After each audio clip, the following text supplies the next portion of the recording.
Bonjour tout le monde, c'est Yannick et j'espère que vous allez bien. On se retrouve aujourd'hui pour parler du Raspberry Pi 400 qui est juste là à côté de moi. Ça fait maintenant quelques jours que je l'ai, que je l'utilise au quotidien. Donc tout naturellement, je me suis dit que j'allais en parler sur ma chaîne YouTube étant donné qu'on parle beaucoup de tech par ici. Enfin, il me semble. Mais, avant d'aller plus loin, pour ceux qui ne me connaissent pas, moi c'est Yannick et sur ma chaîne on parle de tech, de tests, de news, de leaks, etc. Si tout ça vous intéresse, vous savez ce qu'il vous reste à faire et en plus c'est encore gratuit. Vous abonnez à ma chaîne YouTube en activant la petite cloche pour être prévenu de la publication de mes futures vidéos. Je suis aussi présent sur les réseaux sociaux. Les liens sont juste en bas, là, dans la description.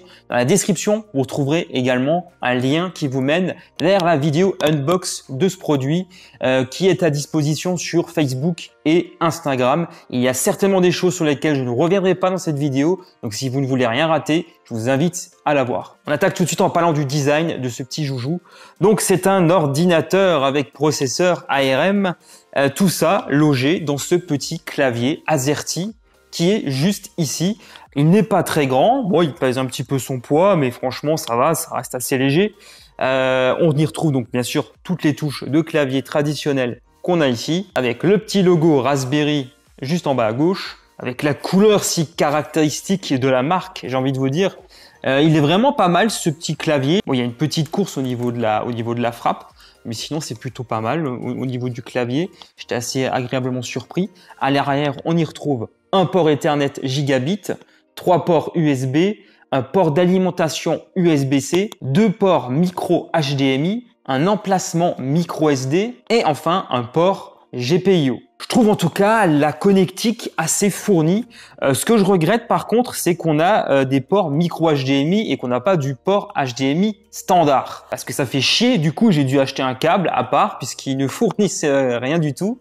Voilà. Le fait voilà qu'il y en ait deux, pour moi ça change pas grand chose à ma vie. Un seul port HDMI, moi ça m'aurait suffi. Mais enfin bon, ils ont fait le choix là, j'ai dû faire avec. Enfin voilà quoi. On trouve également deux petits supports pour bien stabiliser la bête, ils sont en caoutchouc.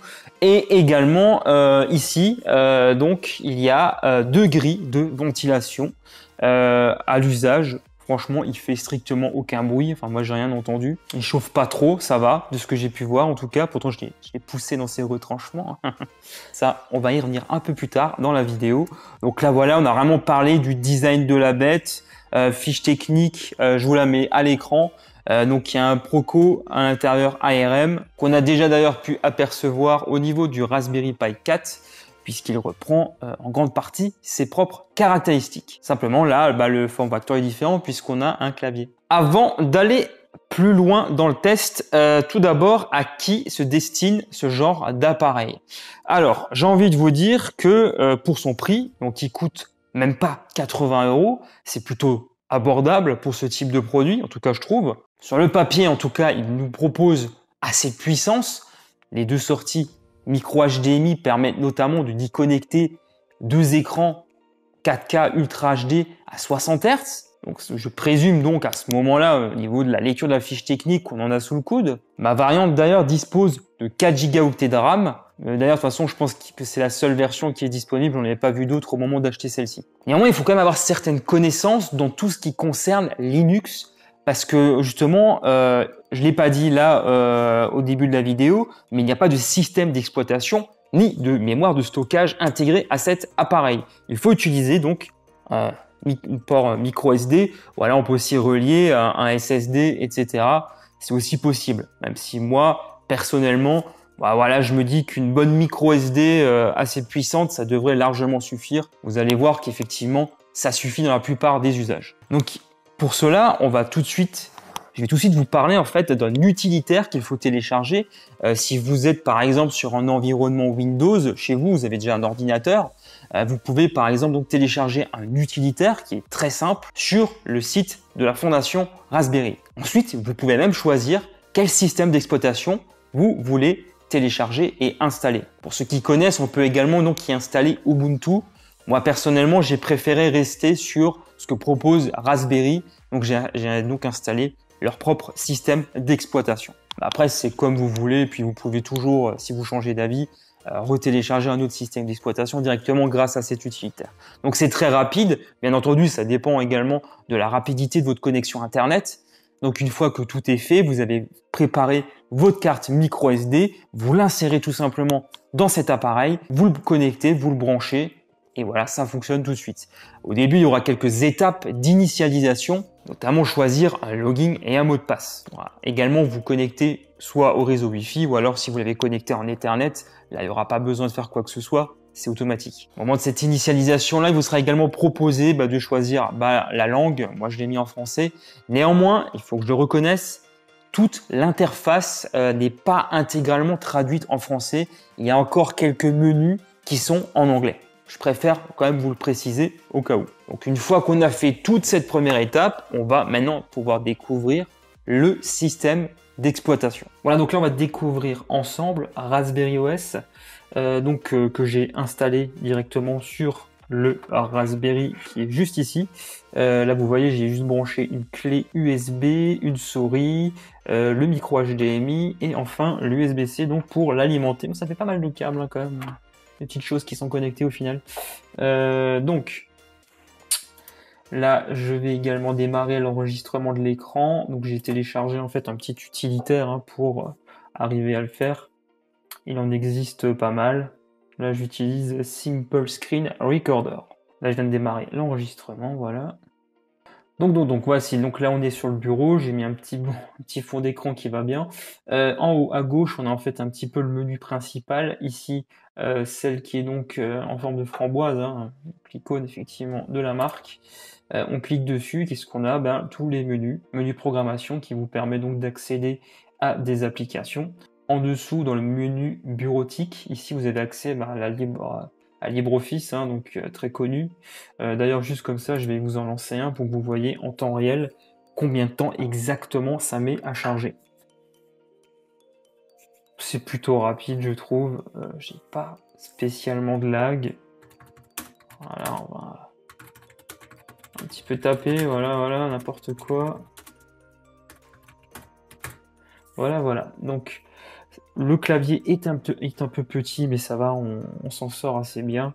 J'ai l'habitude, bien sûr, des claviers un peu plus grands, mais sinon, on s'en sort plutôt pas mal avec celui-là. Donc là, ça, je l'enlève de l'écran. On continue.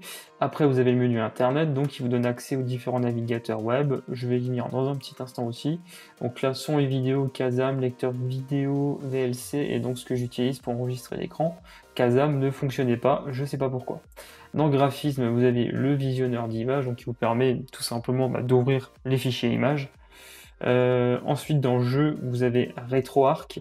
Alors, on peut également s'en servir pour faire du rétro gaming, utiliser des émulateurs. Je vais juste vous le lancer. Alors, c'est pas l'objet de la vidéo. Je vais pas trop m'étendre dessus, mais globalement, ça fonctionne très bien. Je n'ai pas encore eu l'occasion, je vous avoue, de l'utiliser sur Raspberry Pi là. Je l'ai déjà utilisé sur un autre. Mais en tout cas, en général, ça fonctionne très bien. Alors c'est tout simplement, je vous en parle là parce que ça peut être un des usages de ce Raspberry Pi. Il y en a beaucoup qui s'en servent pour de l'émulation. Vous pouvez également télécharger une distribution dédiée dont j'ai parlé justement tout à l'heure qui s'appelle RetroPie. Ça, je le ferme. Ensuite on continue dans accessoires, vous avez la calculette, je vais vous la lancer juste pour que vous la voyez, voilà, rien de fou. Vous avez quoi d'autre? Un gestionnaire de tâches, un terminal bien sûr. Parce qu'il y a encore beaucoup de choses qui se font en ligne de commande. Après, pour un utilisateur, on va dire lambda basique, il peut très bien s'en passer. Vous pouvez donc également accéder à un petit éditeur de texte, si vous voulez utiliser plutôt celui-là, plutôt que celui qui était là pour LibreOffice. Qu'est-ce qu'il y a d'autre? Bien sûr, il y a des rubriques d'aide. Dans préférences, voilà, ici il y a un petit store en fait qui va vous permettre de télécharger des applications, des jeux, etc. Alors c'est pas forcément celui qui est le plus pratique à utiliser. Bon, c'est celui qui est proposé directement dans cet OS. Par exemple, dans multimédia, c'est pas toujours très clair, je trouve, au niveau des noms. Mais en tout cas, il y a de quoi faire. La liste est plutôt conséquente. Et après, celles qui sont cochées, ça veut dire que c'est déjà installé. Ça c'est certainement utilisé pour VLC peut-être. Je sais pas. Ah non, peut-être rien à voir. Ensuite, je ferme ça. Voilà, vous pouvez aussi taper ce que vous recherchez hein, pour l'installer. C'est par là que j'ai installé RetroArch d'ailleurs. Apparent Setting. Vous avez vu hein, qu'il y a pas mal de choses quand même qui sont pas traduites. C'est assez chiant alors que je l'ai mis en français. Donc là, voilà, c'est là que j'ai fait c'est là que je suis passé pour mettre donc le fond d'écran. Qu'est-ce qu'il y a d'autre? Qu'est-ce qu'il y a d'autre? La gestion du clavier souris, la configuration du Raspberry Pi. Voilà. C'est aussi ici qu'il faut passer pour activer le SSH, donc qui vous permet de communiquer à distance en ligne de commande directement avec le Raspberry Pi. Ensuite, j'ai quoi d'autre à exécuter hein, voilà. Également, si vous voulez rentrer une commande à exécuter, tout simplement. Le petit gestionnaire de fichiers, donc qui vous permet donc d'accéder voilà, à tous vos fichiers. Alors, il y a également le fait que si vous voulez accéder à un réseau Windows, là, il va falloir un petit peu s'embêter. C'est des petites choses qui, moi, m'agacent beaucoup quand on utilise un système d'exploitation. Ce qui aurait été bien, c'est déjà de préparer ce genre de choses à l'avance parce que beaucoup d'utilisateurs sont quand même amenés à déjà disposer d'un réseau Windows la plupart du temps, j'imagine, ou Mac, etc. C'est dommage de ne pas implémenter ce genre de choses par défaut parce que, bon là je l'ai pas fait, mais il y a des petites manipulations à faire assez redondantes, c'est un peu chronophage je trouve, pour en fait donc accéder par exemple à son NAS en réseau ou à d'autres ordinateurs. Ça c'est un peu chiant je trouve. Ensuite, on va lancer le navigateur web installé par défaut, donc c'est Chromium. Donc c'est une variante de Chrome open source en quelque sorte. Donc là, je vais le lancer. Il ne s'est pas lancé quand j'ai cliqué la première fois. Ah, il est en train de se lancer. Par défaut, le moteur de recherche qui est en place, c'est pas Google, c'est DuckDuckGo. Je crois que c'est comme ça que ça s'appelle. Ouais, c'est ça. C'est DuckDuckGo. On peut bien sûr le modifier si on le souhaite. Par défaut, ils ont également mis en place un bloqueur de pub qui est uBlock, qui fonctionne très bien d'ailleurs. Donc là voilà, je vais aller sur un site au hasard comme ça pour que vous voyez un petit peu la vitesse de chargement. C'est beaucoup plus lent que sur mon ordinateur, hein. Je préfère quand même le préciser. Quand on a du très haut débit maintenant, c'est vrai que c'est assez... Oui, c'est une vidéo qui charge, mais bon. Là, vous voyez également en haut à droite en permanence la charge du processeur ainsi que la température. Alors, avant je parlais de grilles de ventilation, c'est plutôt des grilles d'aération qu'il y a en dessous parce qu'en fait, il y a un système de refroidissement passif. C'est normal qu'il ne fasse aucun bruit et donc par conséquent, j'imagine aussi que c'est normal que ça chauffe un peu. On peut atteindre facilement les 50 degrés d'ailleurs. Tout dépend ce que vous faites. Donc là, il faut savoir qu'il est pas mal sollicité parce que j'enregistre en même temps l'écran et je navigue sur Internet, etc. Donc là, il y a une petite charge, donc c'est normal. Ensuite, je vais également lancer des vidéos assez lourdes. Alors, il faut savoir que le SOC qui est intégré donc à ce produit est capable donc de décoder en H264 jusqu'à 1080p et en H265 jusqu'en 4K. De mémoire, je crois que c'est ça. Donc là, je vais lancer quelques fichiers de test pour voir justement s'il ne galère pas trop à les lancer. Donc là, je vais aussi supprimer par contre l'enregistreur d'écran parce que ça bouffe pas mal au niveau du Proco. Là, je fais rien et je suis à 44% de charge, donc je vais l'arrêter. Donc là, je lance juste une vidéo.